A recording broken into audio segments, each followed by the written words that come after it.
and welcome back to my channel. Today I'm going to show you how to make homemade Play-Doh in case you need a last-minute Christmas gift idea for a child. It also works really well as a birthday gift. You could give some cookie cutters and a child-sized rolling pin along with it.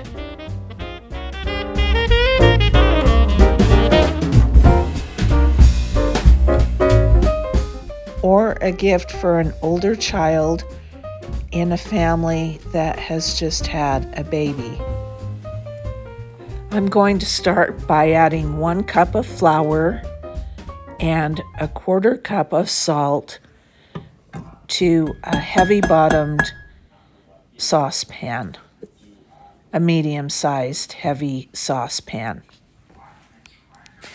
I had grabbed the 1/3 cup measuring cup, and so I had to change it out into the 1/4 cup so that I didn't add too much salt. Next, I'm going to add 2 tablespoons of cream of tartar, and this can be the most expensive ingredient that you'll use in this. And so if you see it at the Dollar Tree ever, pick it up if you plan on making this. Or you may already have it in your spice cabinet. You'll need to stir these dry ingredients well together before adding the next ingredients. I didn't, and it worked out just fine. So next, you're going to add 1 tablespoon of vegetable oil and then 1 cup of water. I was making this to use for an activity to go with a lesson about the first Christmas and shepherds and their canes or their staffs. And so I wanted this Play-Doh to be white, to go with some red Play-Doh that I had purchased at Walmart. We were going to make candy canes out of the Play-Doh because that was a simple activity for the children who are aged 18 months to 3 years old to do. But if you want to add color to your Play-Doh, now is the time that you would add it in. Just a couple of drops of food coloring. And I use the kind that come in the little package with the little squeezy bottles. Or you can get different kinds if you want it to be dye-free and all natural. So I'm just stirring this now over medium heat. I added my 1 cup of water and I'm just stirring it, and it will start to cook and it will start to form into a ball. Right now it's kind of globby looking and you're thinking that you did something wrong, but you didn't. It just needs to cook to form a solid mass. And this is something that you need to continually stir. You can't leave it or it might burn. And you can see that it's pulling away now from the sides and the bottom. And so I'm just scraping it with the wooden spoon to make sure that it doesn't get brown or burn on the bottom.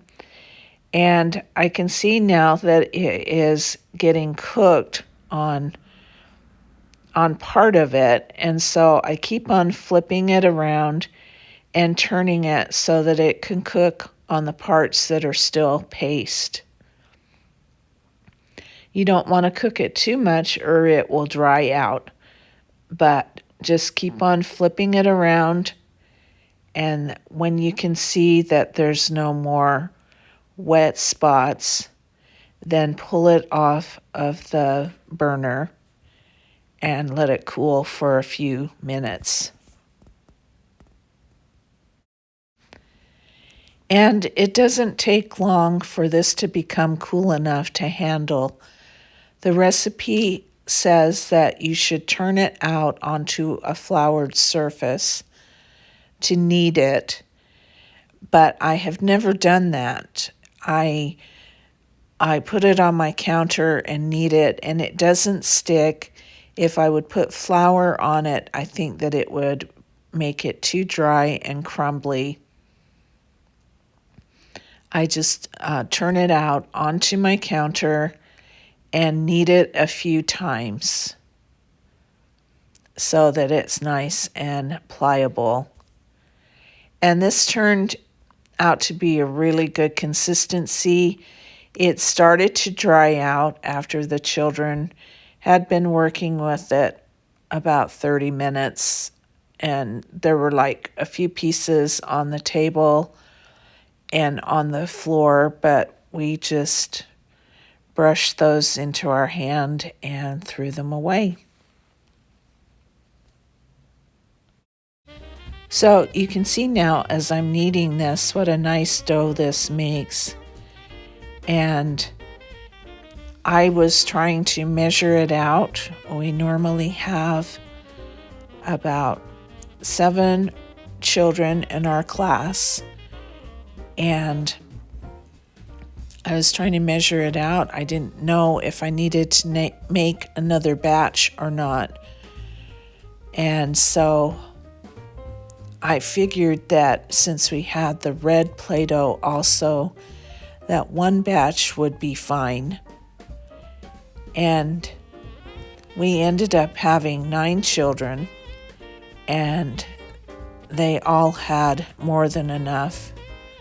It was almost like the miracle of the loaves and the fishes, that everybody had a good sized chunk to work with. And so here you have homemade Play-Doh, and it would also work out really well on those summer afternoons that you don't know what you're going to do with your kids, and all the Play-Doh that you had purchased is dried out, and so you can quick make this.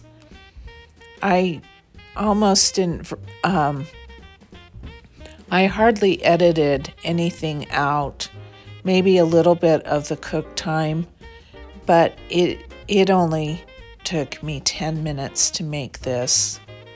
I know it seems like a daunting task to make your own Play-Doh, but it is quick and easy. It will be quicker to make it than to run to the store and buy some.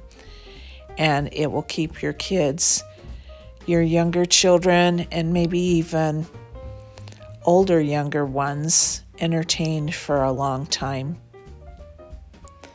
And so I'm just leaving it on the counter so that it cools completely before I put it into my airtight Rubbermaid container and store it in the fridge.